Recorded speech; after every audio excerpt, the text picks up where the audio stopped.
Imagine a world where every law is fair, every leader is honest, and every decision benefits everyone. No corruption, no broken promises, no greed.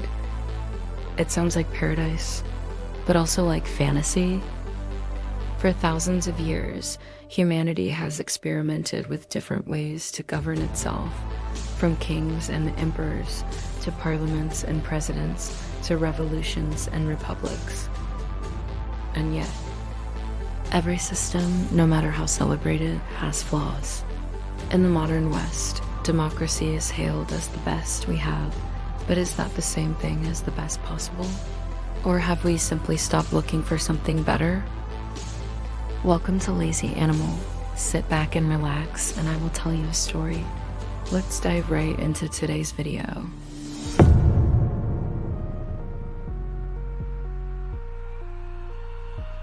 The search for the perfect government is as old as civilization itself. Ancient philosophers like Plato imagined the philosopher king, a wise ruler guided by reason and justice.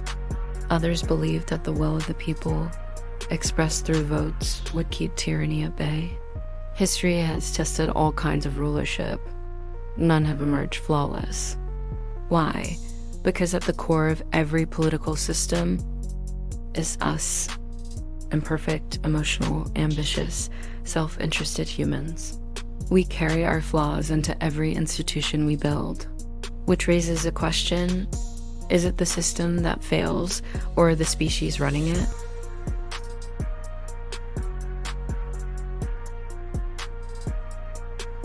Winston Churchill once famously remarked that democracy is the worst form of government, except for all the others that have been tried.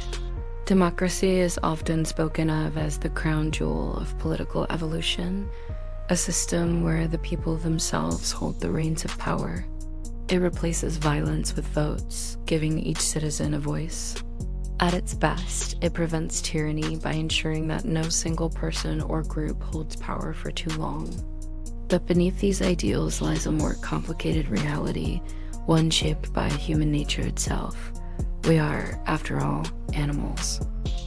Highly intelligent, yes, but also territorial, status-driven, and susceptible to greed and abuse of power. Sooner or later, you awaken ancient instincts, the urge to protect one's own group, the temptation to hoard resources, and the primal thrill of dominance. No matter how noble the initial intentions, the intoxication of authority can bend even the most principled leaders. In democratic nations, politicians can lie and make promises to gain votes and win elections with little to no binding consequence for failing to deliver. There's no penalty for lying in a campaign, only the distant risk of losing the next election. 4 or 5 years later, the cycle repeats. Policies that took years to develop can be torn down overnight when a new party comes to power. This constant pendulum swing prevents long-term visions from maturing. Climate plans, infrastructure projects, social reforms, all risk being reset before they can fully bloom. Not because the idea failed, but because a new party wants to leave its own signature on the nation. And then there's the tyranny of the majority. Just because something is popular does not mean it's the best choice. In an age of social media, falsehoods can spread faster than truth, shaping and manipulating the very choices people make in the voting booth. Democracy is not perfect. It is simply the best we've found so far. But perhaps the deeper problem isn't the system at all. It's us.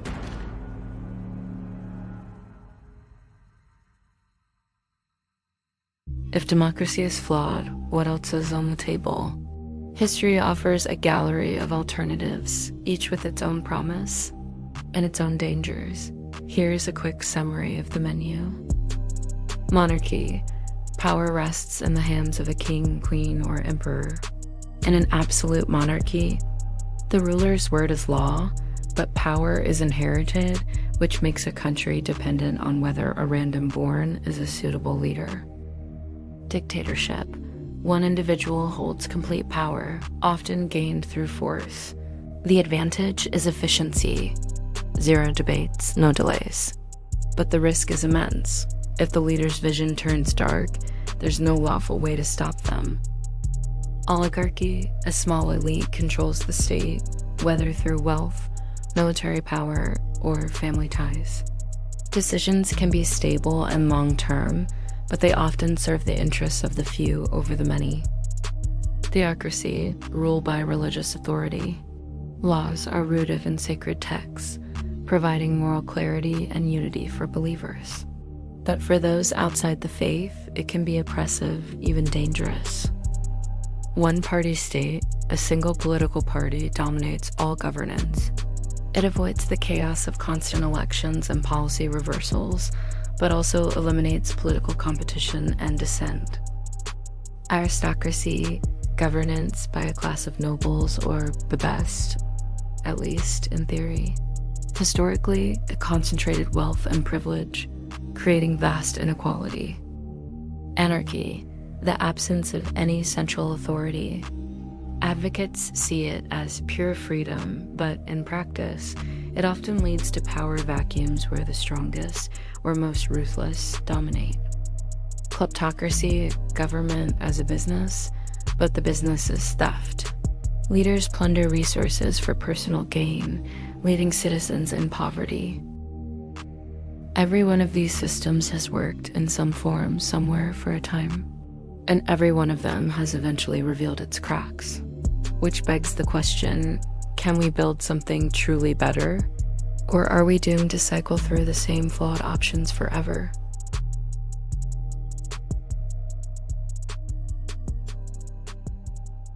So what if we cherry-picked the best aspects of each system?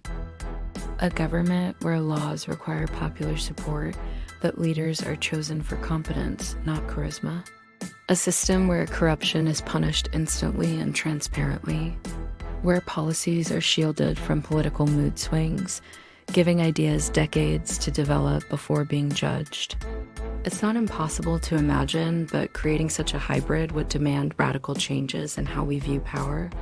It would mean rewriting the rules of leadership, accountability, and even citizenship. And of course, it would still be run by humans. Which brings us to the most controversial idea of all.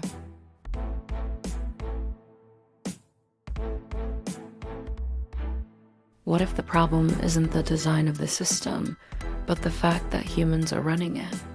Artificial intelligence with enough sophistication could in theory analyze vast amounts of data, predict the long-term effects of policies, and make decisions free from personal greed.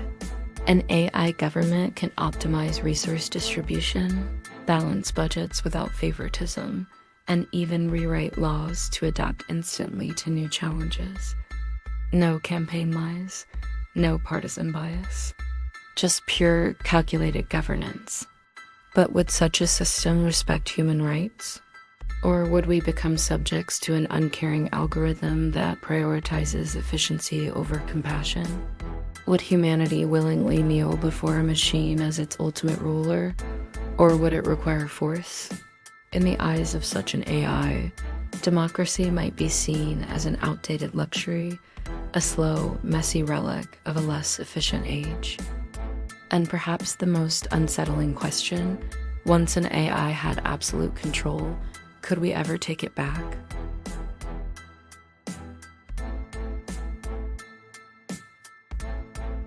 Maybe the perfect government isn't one fixed system at all. Maybe it's a living, evolving structure, constantly adapting to new realities. And maybe one day we will outgrow democracy as we know it. In that sense, the best system may always be temporary, a stepping stone towards something better. But history warns us, every leap forward comes with risk. The systems we abandon often look more attractive in hindsight. The future might give us tools to govern more fairly, or it might create new forms of oppression we can't yet imagine. The perfect government may be a mirage, always visible on the horizon, never within reach. But the pursuit of it, that's what drives societies forward. Maybe the real question isn't whether perfection is possible, but whether we're willing to keep striving for it, knowing we may never arrive. That is all for today. Thank you for watching, and feel welcome to check out our other videos where we discuss current philosophical topics. Please like and subscribe, and I will see you next week.